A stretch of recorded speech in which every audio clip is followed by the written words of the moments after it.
Hey everyone, this is Narin and welcome back to a new session of English with me. This is the 10th episode of Start Learning English Today. Now today we are going to deal with prepositions. Many of you have asked me how to learn preposition. What are prepositions? We will see how to use prepositions in a sentence. We are going to look at the prepositions in, on, at. So let's move on to our video, and one more thing, grab a pen and a paper because in this session it is really important. You will have to jot down some points. Just write it along with me so that this will be really easy for you. First, let's look at the preposition of place. Where do we use in, on, at? In is used usually for something general, and on is used for something that is quite general. It actually lies in the middle. And at is used for something that is specific. You might have not understood what I have just said. Let's dive deep into this. In. Let's first look at in. I-N, in. When thinking of in, one thing should come into your mind. In, inside. In, inside. So, in is something inside. In always lies inside. Just imagine like that. Now, let's look at some sentences. Whenever you are learning prepositions, you have to learn it along groups, in chunks, so that when you are speaking, those words will come out of you automatically. It will be more easy for you when you speak. In is used with something that has clear edges. You can differentiate inside and outside. In such a situation, we use in. Let's take a common sentence. My phone is in the bag. My phone is in the bag.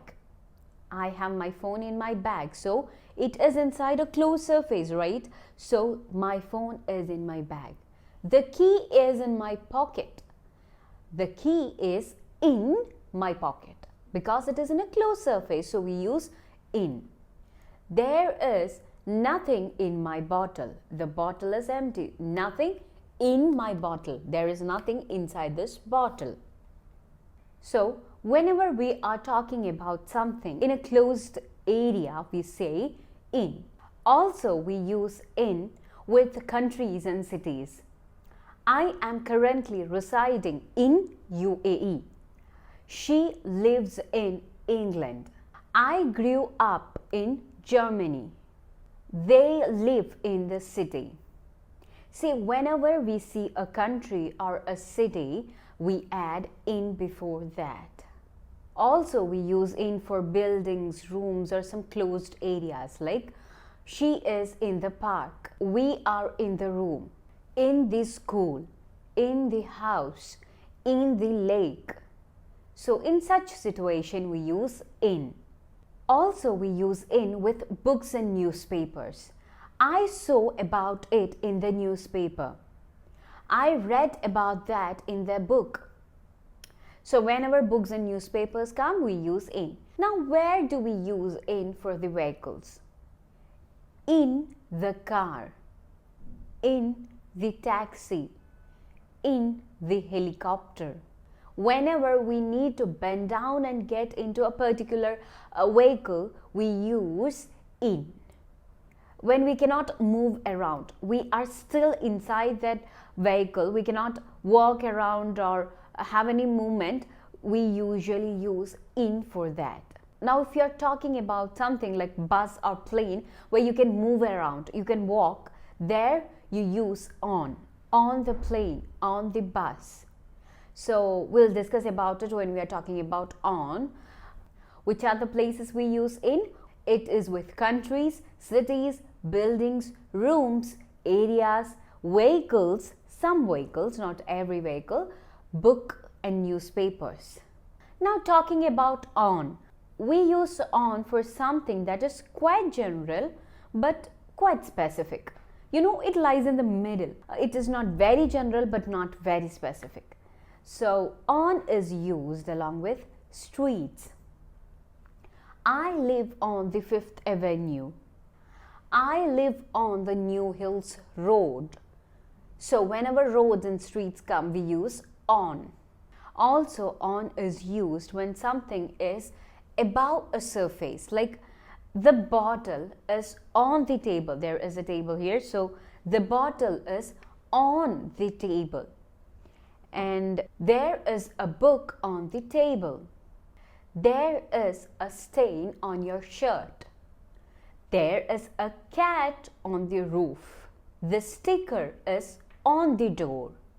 So whenever something is on the surface, we say on. Also, we use on with communication medias, other than the newspapers. With newspapers, we use in, but the other medias, we use on. For example, on the internet, on the TV, on the news, on the radio. So whenever we see media, we use on with it. Now about the vehicle we discussed earlier, we use on with vehicles where we can move around, where we can walk, like train, on the bus, on the plane. Also, there is one vehicle where we use on. There is an exception, that is bicycle. You cannot walk around a bicycle, something small, right? There also we use on the bicycle. Also, there is one situation, you can say I'm sitting on the desk. It means you are sitting above the desk. But at sometimes we say I am sitting at the desk. I'll be there at the desk. That means you will be sitting beside the desk, near the desk, beside it. So whenever you are beside it, it is at the desk. Or if you're so mischievous and you climbed on the table, you can say I'm sitting on the table. Now let's see the usage of at. At, as we told earlier, describes specific point. Like, I will be there at the coffee shop. I will be there at the library. I will be there at the entrance. I will be there at the front door. So whenever you want to talk about a specific point, right there, I will be there. At that time you use at. If you have a specific point, you can say at. You are going to meet your friend and she said that I'll be in the park. That means she'll be somewhere in the park. You have to search for her in the park. But if she say, I will be there at the park entrance, she will be there at the park entrance. You don't have to search for her. I hope it is clear. Let's take the example of something really delicious. Imagine pizza. How can you describe in, on, at with the pizza? We will see. Think about that delicious topping and cheese. Where is it? It is inside the crust of a pizza, right? So the toppings and the cheese are in the pizza. Since it is inside the crust, we use in. The delicious toppings and the cheese are in the pizza. Now picture the pepperoni. It is on the surface of the pizza. On, it is on the pizza, on the surface. The pepperoni is on the pizza. Think of that specific spot, that center of the pizza where every flavors are very rich. Yes, you are at the tasty heart of the pizza. Now imagine yourself as a bird watcher. You are going to a forest. What will you say?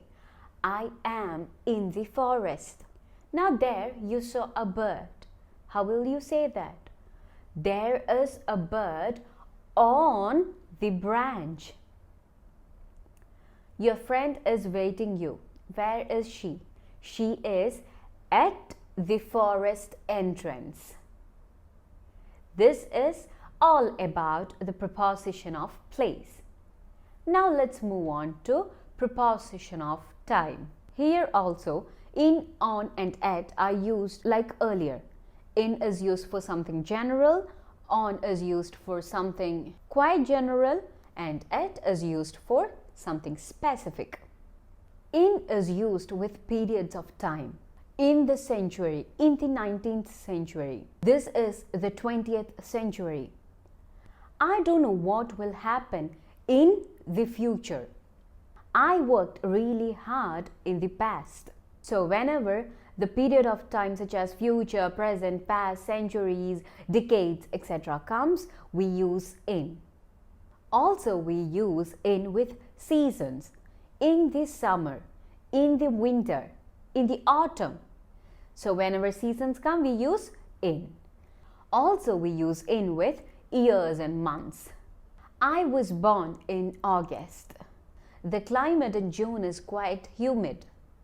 I will be there in a few weeks. Also, we use in with part of the day.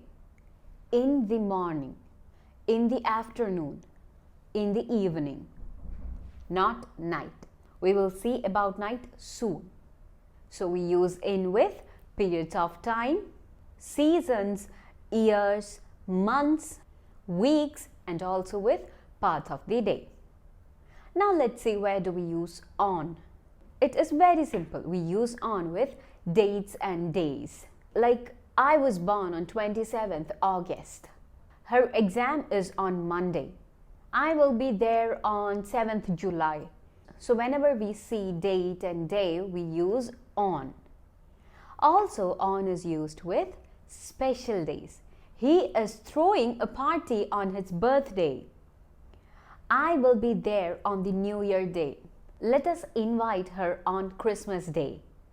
So whenever we see any kind of special day, we use on. Where do we use at? At is used for specific point, right? At is used for precise time. For example, I'll be there at 7 o'clock. I'll be there at 3 o'clock. You can meet me at 10 o'clock. Also, at is used with night. We left night there, right? From in, we just pushed night away. We use in with morning, afternoon, and evening. But we use at with night. Also, at midnight, at noon, at sunrise, at sunset. So we use at for precise time, for specific point. Now there are some situations where we don't use any of these prepositions.